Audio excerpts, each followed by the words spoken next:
नमस्कार, राष्ट्रबोध में आपका स्वागत है। मेरे साथ है आज मेरे सहयोगी संतोष तिवारी, वही जाना पहचाना चेहरा जिसे आपने विधानसभा चुनाव के दौरान देखा होगा।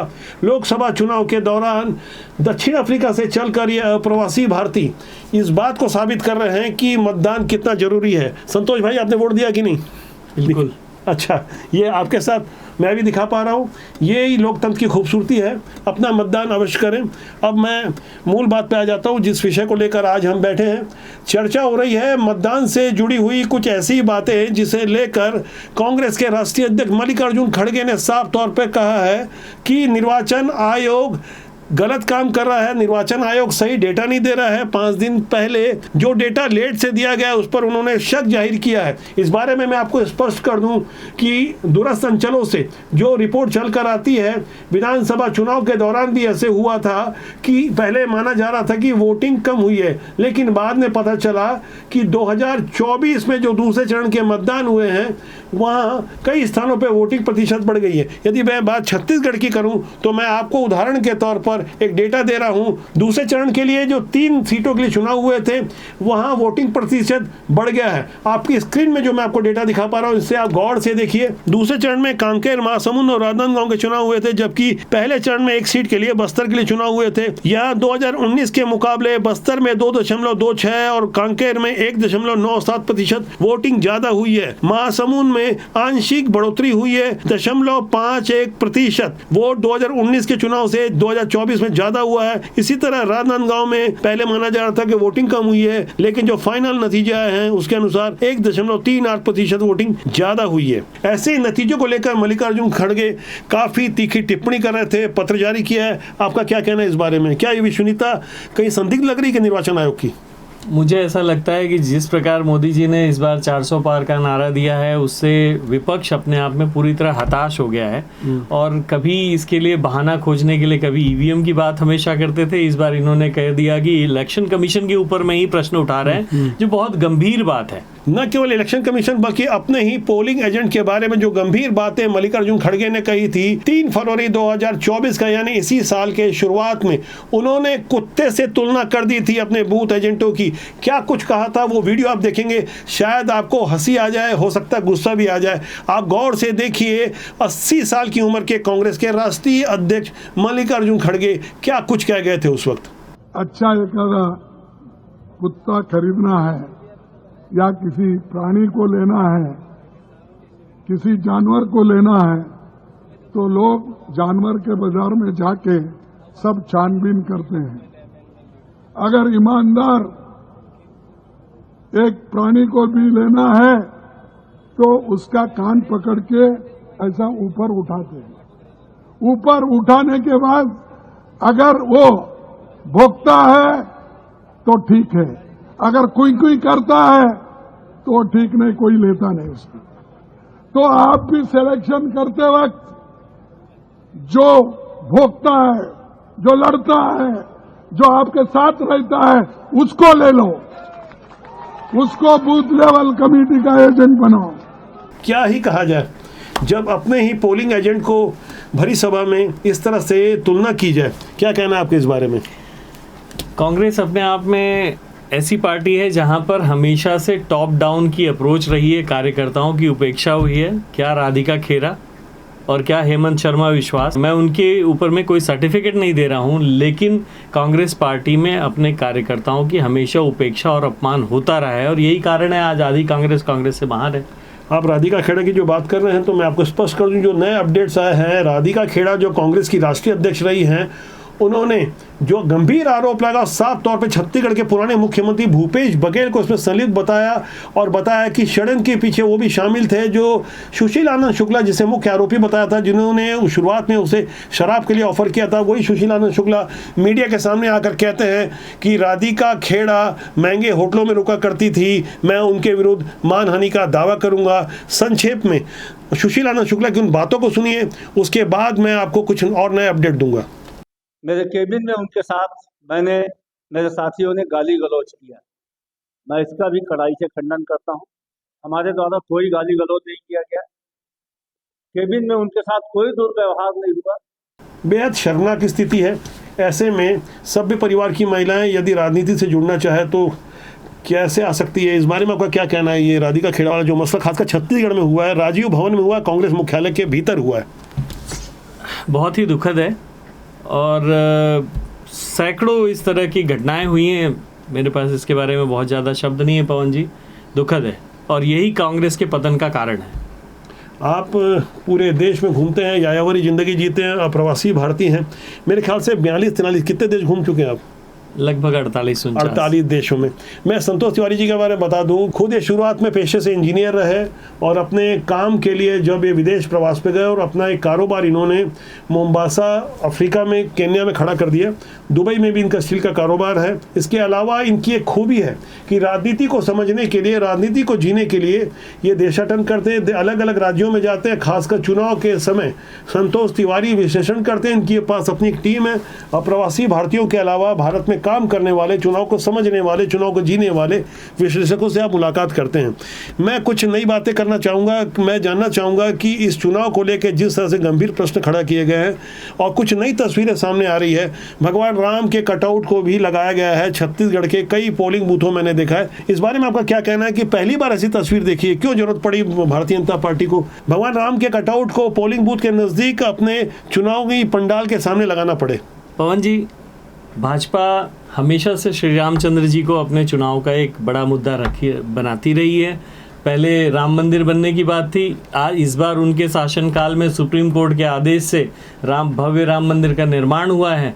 तो पंडालों में अगर उनके श्री रामचंद्र जी के कटआउट दिख रहे हैं तो कोई बड़ी बात नहीं है। भगवान राम भारत के आदर्श हैं और उन्हें साथ में रखने में मुझे कोई बुराई नहीं दिखती।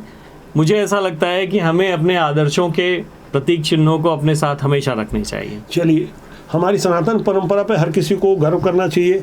अब मैं आगे बढ़ता हूँ। राहुल गांधी जो तमाम विषयों पे लगातार चर्चा कर रहे हैं, ऐसे लग रहा है कि वो खुद को जिस तरह से बुद्धिमान साबित कर रहे हैं और बताने की कोशिश कर रहे हैं कि जो आईआईटी के जो पेपर्स हैं, चूँकि वो दलित सेलेक्ट नहीं करते, इसीलिए सवर्ण सेलेक्ट हो जाते हैं, दलित सेलेक्ट नहीं हो पाते। काले गोरे की उन्होंने कुछ बातें कही है और ऐसी बातें जिसे जानने समझने के बाद किसी भी प्रबुद्ध व्यक्ति को ये यकीन हो जाएगा कि राहुल गांधी देश में दंगा करवाना चाहते हैं और जाति आधारित जो चर्चा करते हैं, उनकी बातों को अब लोगों ने वैसे भी गंभीरता से लेना बंद कर दिया है। लेकिन कल तो उन्होंने हद ही कर दी। जो कुछ उन्होंने कहा, एक बार आपको गौर से सुनना चाहिए कि आखिर राहुल गांधी क्या कह रहे हैं, वो चाहते क्या हैं। अमेरिका में जैसे हमारी आईआईटीज होती हैं, उनका जो टॉप एग्जाम होता है उसको एसएटी कहते हैं। और जब एसएटी पहले लागू हुआ तो एक अजीब सी चीज आई कि जो अमेरिका में गोरे थे वो सब टॉप कर रहे थे और जो काले चमड़ी वाले थे वो इतना अच्छा नहीं कर रहे थे, और वो जो स्पेनिश बोलते हैं वो भी इतना अच्छा नहीं कर रहे थे। फिर एक आदमी ने क्या किया, एक प्रोफेसर ने, उसने कहा एक चीज चेक करता हूँ। जो पेपर लिखे गए थे ना, उन्होंने वो पेपर कालों से लिखवा दिए। सिर्फ उन्होंने कहा कि ऐसे करते हैं, पेपर कालों से लिखवा देते हैं और फिर वही एग्जाम दे देते हैं। पता क्या हुआ? गोरे सब फेल हो गए। अब मान लो आप किसान के बेटे हो और मैं मतलब किसी बड़े ब्यूरोक्रेट का बेटा हूँ। अगर आप एग्जाम लिखोगे मैं फेल होऊंगा ही होऊंगा, और अगर मैं एग्जाम लिखूंगा तो आप फेल हो गए होगे। तो ये कहना कि भैया ये मेरिट से आया, ये मेरिट से नहीं, सवाल में है भैया वो जो ऊपर बैठा है वो कौन है, वो पहले मुझे बताओ। अब अगर आप मुझे कह रहे हो कि आईआईटी का जो एग्जाम लिख रहे हैं वो सारे के सारे अपर कास्ट के हैं और दलित फेल हो रहे हैं, तो फिर एक काम करो, दलितों से लिखवा के दिखाओ। ट्राई करते हैं। काले गोरों से लेकर भारत की जाति व्यवस्था पर उन्होंने प्रश्न खड़ा कर दिया। क्या कहना आपके इस बारे में? राहुल गांधी जी का अनर्गल प्रलाप है, मैं इससे अधिक कुछ नहीं कहूँगा। उन्होंने शिक्षा व्यवस्था पर प्रश्न के ऊपर खड़े किए हैं। उन्होंने स्वयं कभी किसी कॉम्पिटिटिव एग्ज़ाम को पास नहीं किया है। उनकी पार्टी में वंशवाद की परंपरा है। उनके नाना जी के समय से, उनके पिताजी के समय से, उनकी माताजी के समय से कभी उन्होंने कंपटीशन देखा नहीं है, तो वो समझते नहीं हैं। ध्यान रखिए, वो कह रहे हैं कि सवर्ण पेपर सेट करता है। जी नहीं, भारत का टेक्निकल बोर्ड या education board technique paper set करता है। और जो एक परीक्षार्थी भिलाई में या चेन्नई में या कश्मीर में बैठा होता है, उसे नहीं पता है कि क्या प्रश्न पूछे जा रहे हैं। तो मुझे लगता है ये कहीं ना कहीं मतदाताओं को कंफ्यूज करने की ये वो कांग्रेस है पवन जी, जो एक समय में कहती थी जात पे न पात पे मुहर लगेगी हाथ पे, और आज वही लोग जात पात की राजनीति दिन रात जाति जाति जाति कर रहे हैं। ये बड़ा दुखद है और यही कांग्रेस के पतन का कारण है। सिलेबस के बाहर से तो प्रश्न नहीं पूछे जा सकते। वो कोई दलित सेट करे, आदिवासी वर्ग का व्यक्ति करे, चाहे सवर्ण करे।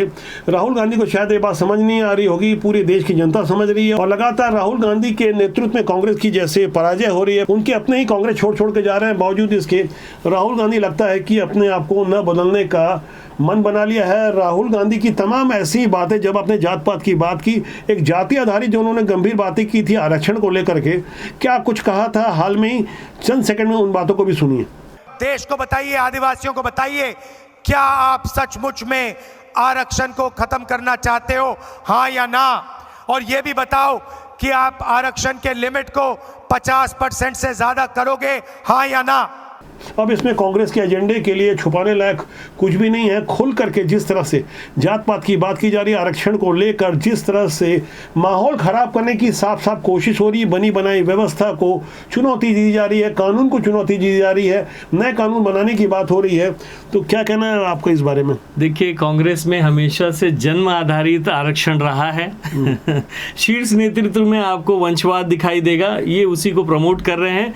परंतु अयोग्यता को अगर प्रमोट करने की बात होगी तो देश के विकास की गति धीमी हो जाएगी। मेरा बड़ा ही क्लियर मैंडेट है इस मामले में कि आर्थिक आधार पर जो लोग पिछड़ गए हैं, सामाजिक आधार पर जो लोग पीछे रह गए हैं, चाहे वो वनवासी बंधु हों, इनके विकास के लिए, इनको मुख्य धारा में लाने के लिए आरक्षण के माध्यम से पिछले 80 वर्षों से प्रयास हो रहे हैं, पर शायद ये वो नतीजे नहीं ला पा रहे हैं। ध्यान रखिएगा, कांग्रेस में तो अगर कोई पिछड़ी जाति का व्यक्ति लोकसभा का अध्यक्ष भी बन जाता है, उसके बाद में भी वो अपने आप को कहते हैं मैं दलित हूं। जिस वक्त मैं विश्लेषण कर रहा हूं, 11 राज्यों में तीसरे चरण का मतदान हो रहा है, कुल 93 सीटों के लिए मतदान हो रहा है। लोकसभा की कुल 543 सीटों में 84 सीटें अनुसूचित जाति के लिए आरक्षित है और 47 सीटें अनुसूचित जनजाति के लिए आरक्षित है।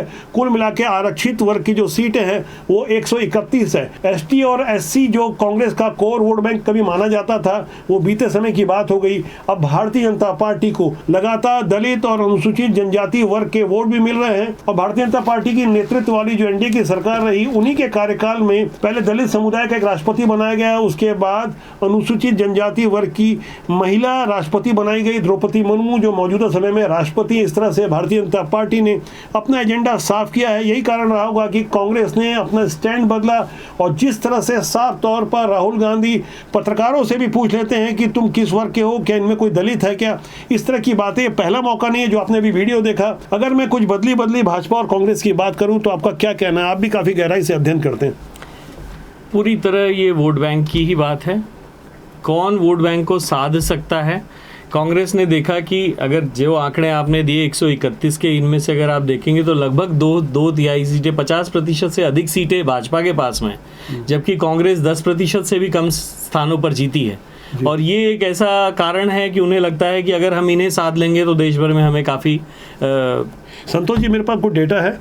आप जो परसेंटेज की बात कर रहे हैं तो मैं थोड़ा सा स्पष्ट कर दूं।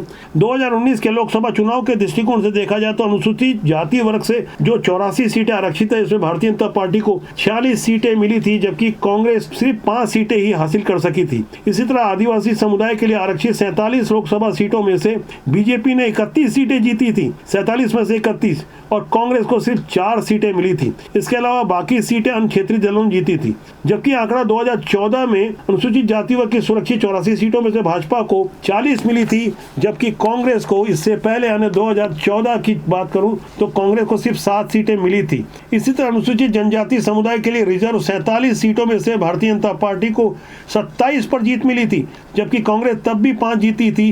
अब हालात एकदम बदल चुके हैं, ये 2024 है। उम्मीद है कि अनुसूचित जाति और जनजाति वर्ग से इस बार भारतीय जनता पार्टी को और ज्यादा सीटें मिलने वाली हैं। जिस तरह से देश के मुखिया, देश के प्रधान नरेंद्र मोदी ने साफ तौर पर यह कह दिया है कि किसी भी कीमत पे हम आरक्षण की व्यवस्था को खत्म नहीं करेंगे, हम संविधान में किसी तरह का बदलाव नहीं करेंगे। इस पर आपका क्या कहना है? पवन जी, हाथ कंगन को आरसी क्या, पढ़े लिखे को फारसी क्या।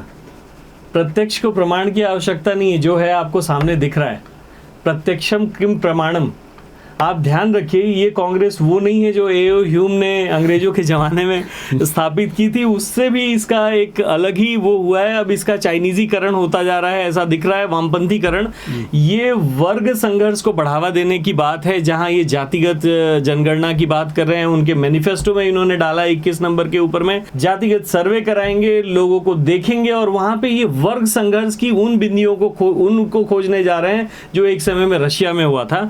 और ध्यान रखिए, आज 21वीं शताब्दी में लोग अगर जाति पाति की बात करें, जाति पाति की राजनीति करें, तो इससे दुखद और इससे ज्यादा शर्मनाक और कुछ हो नहीं सकता। यहाँ गौर करने वाली बात यह है कि कांग्रेस का जब कर्नाटक में शासन था, जैसे अभी है, 2015 में तब की कांग्रेस सरकार ने जाति आधारित जनगणना करवाई थी और जनगणना की रिपोर्ट को आज की तारीख तक सार्वजनिक नहीं किया गया है। ठीक वैसे ही जैसे छत्तीसगढ़ में 2019 में क्वांटिफाइबल डेटा आयोग बनाया गया, आरक्षण के नाम पर बड़ी बड़ी बातें की गई, उसका कानून भी विधानसभा से पास कर दिया गया, लेकिन राज्यपाल के पास ये मामला सिर्फ और सिर्फ इसलिए अटका हुआ है क्योंकि क्वांटिफाइबल डेटा आयोग की रिपोर्ट को कांग्रेस की सरकार ने उस समय सार्वजनिक नहीं किया। राज्यपाल के बोलने पर भी राज्यपाल को रिपोर्ट नहीं भेजी गई। मौजूदा समय में भारतीय जनता पार्टी की सरकार है, भाजपा की नीतियां कांग्रेस से एकदम अलग है। जिस तरह से कांग्रेस जाति आधारित जनगणना की बात कर रही है, अंतिम जाति आधारित जनगणना सन 1931 में अंग्रेजों के जमाने में हुई थी, 41 में जनगणना नहीं हुई। उसके बाद जब नेहरू युग आया तो उस पर विराम लगा दिया गया, ये विराम आज तक लगा हुआ है। कानून में बदलाव की बात राहुल गांधी कर रहे हैं। तमाम तरीके से जिस तरह से राजनीति करवट ले रही है और बदली हुई कांग्रेस के बीच में भारतीय जनता पार्टी मोदी के इर्द गिर्द हो गई है। जिस तरह से राममय वातावरण में भारतीय जनता पार्टी राम के कटआउट के साथ मतदान के लिए लोगों को प्रेरित कर रही है, तो इसके नतीजे क्या आएंगे ये तो 4 जून को पता चलेगा। आप सभी मतदान करें और राष्ट्र हित में, राष्ट्र के लिए काम करें। राष्ट्रबोध का सूत्र वाक्य है राष्ट्रहित सर्वोपरि। संतोष जी, आज के लिए इतना ही। आप हमारे स्टूडियो में, आपका बहुत बहुत धन्यवाद। लगातार आपके साथ बने रहेंगे। हमारा आपसे आग्रह है कि मतदान जरूर करें, राजनीति को अछूता ना समझे। राजनीति बुरी नहीं होती, उसमें काम करने लोग अच्छे या बुरे होते हैं। नमस्कार।